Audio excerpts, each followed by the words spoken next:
Доисторические хищники, саблезубый тигр. Лев не идет ни в какое сравнение со своим доисторическим родственником, представителем саблезубых кошек, смилодоном смертоносным.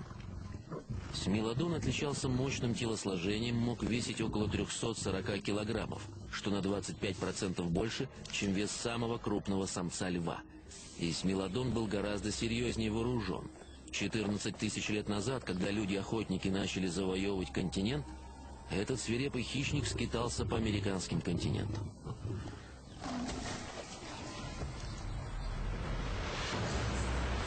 Несмотря на то, что крайний север континента все еще находился под слоем льда в 300 метров толщиной, большая часть остальной территории была покрыта буйной растительностью и изобиловала причудливыми животными огромных размеров.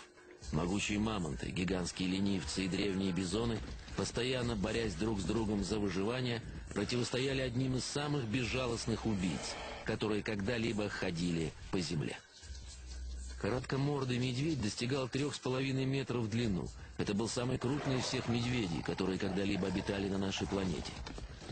Дикий ужасный волк, большой пес эпохи плейстоцена, мог группами по 30 и более особей загнать даже тех животных, которые были крупнее его. Это массивный американский лев. Но самым смертоносным из всех этих охотников был смилодон. Представьте себе два острых столовых ножа, которыми вооружен хищный зверь с массивной мускулатурой и навыками охотника. Эти саблевидные зубы были созданы, чтобы убивать. Свирепой кошке была по зубам любая добыча, даже мамонт. Саблезубые тигры были самыми опасными хищниками того периода. Возможно, что лишь им удавалось справиться со свирепым гигантским короткомордым медведем.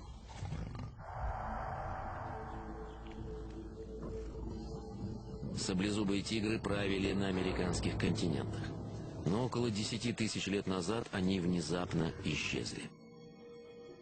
Сегодня все, что осталось от этих удивительных созданий, это их кости и характерные клыки. Мы уже можем представить себе достаточно странное существо, свирепую кошку, которая во многом отличалась от того, что мы понимаем под словом «кошка». Несмотря на то, что саблезубый тигр относился к семейству кошачьих, он не был похож ни на одну из современных кошек. И определенно не было ничего привлекательного в смилодоне смертельном. Его имя означает «смертоносные ножевидные зубы», но до сих пор ученые бьются над тем, для чего именно смилодону были нужны такие клыки с зазубренными краями. Несмотря на то, что большая часть костей смилодона была обнаружена в Калифорнии, это животное обитало по всей территории Южной и Северной Америки. Другие плотоядные ледникового периода, короткомордый медведь, страшный волк, были прямыми предками современных медведей и волков, однако сегодня не существует животных, которых можно было бы считать потомками саблезубых тигров. Если смилодон не охотился на быстро бегающих зверей, значит, его жертвами становились более крупные и медлительные животные. Чтобы подобраться к жертвам поближе, смилодону приходилось идти на хитрость, после чего следовала стремительная смертоносная атака. И все это мы можем узнать, взглянув на скелет. У саблезубого тигра были укрупненные передние лапы с массивными когтями на больших пальцах. Этот хищник с достаточно короткими ногами и плоскими ступнями предпочитал нападать из засады. И сложен он был так, чтобы схватить свою жертву, удерживать в неподвижном состоянии, после чего пронзить ее клыками. Во время плейстоцена на территории Северной Америки обитало огромное количество травоядных. Для охотящихся доисторических хищников еды было предостаточно, и похоже, что смилодон был способен охотиться на самых крупных из всех доступных в то время животных. Некоторые из этих хищников были такими большими, что один саблезубый тигр не мог справиться с ними самостоятельно, поэтому вполне возможно, что им приходилось охотиться стаями. В ледниковый период в Америке было много пищи для свирепых хищников вроде саблезубых тигров. На этой же территории обитали бизоны, лошади и верблюды. Даже гигантские ленивцы были потенциальной жертвой. Однако эти громадины были серьезнейшими противниками даже для прекрасно вооруженного смелодона, поэтому смелодоны охотились сообща. Возможно, саблезубые тигры жили в группах или прайдах. То, что гигантские клыки есть и у самцов, и у самок, исключает предположение, что эти клыки были своего рода украшением самцов, с помощью которого они привлекали самок, своего рода кошачий эквивалент оленьих рогов. Трудно поверить, что эти огромные клыки служили для чего-то еще, помимо убийства, ведь выглядят они именно как орудие поражения. И похоже, что именно для этого они и были предназначены самой природой. Смелодон смертельный был всего лишь одним из нескольких видов саблезубых кошек. И хотя современные кошки не имеют саблевидных зубов, у древних млекопитающих они появлялись и исчезали по крайней мере 4 раза за жизнь. Смелодоны, чьи клыки были в 2 раза длиннее, а мускулатура более развита, чем у гоматерия, вероятно, были созданы для охоты не только на молодых мамонтов, но и на взрослых особей.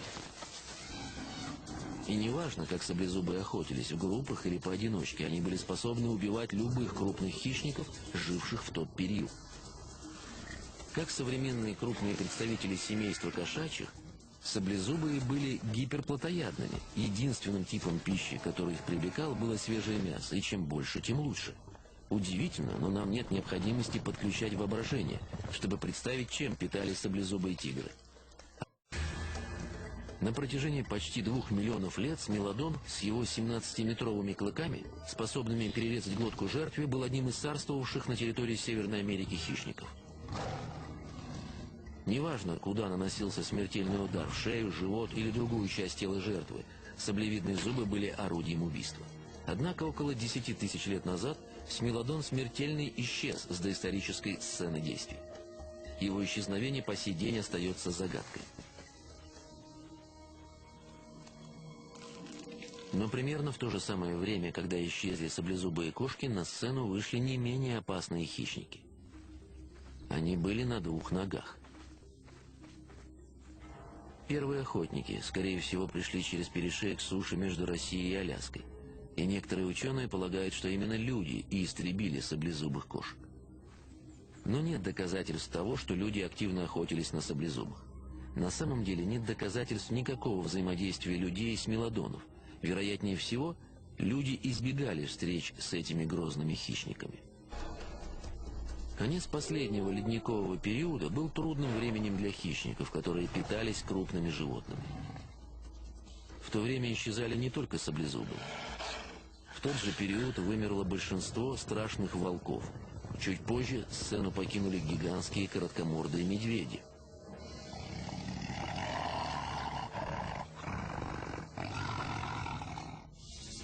Одна из последних теорий предполагает, что исчезновение столь многих животных в Северной Америке могло быть вызвано падением кометы, но точно сказать не может никто. Однако климат стал теплее и намного суше. Мир изменился. Если раньше это был по большей части лес, то теперь вокруг простирались открытые пространства травяных прерий. Обитатели пастбищ, мамонты и ленивцы начали вымирать. Стало меньше животных, которые могли быть добычей для хищников, поэтому и численность хищников также начала сокращаться, что смелодоны не существуют в наши дни. Возможно, мир будет меняться. Искусство убивать всегда стремится к совершенству, и не исключено, что когда-нибудь саблезубые снова появятся на арене.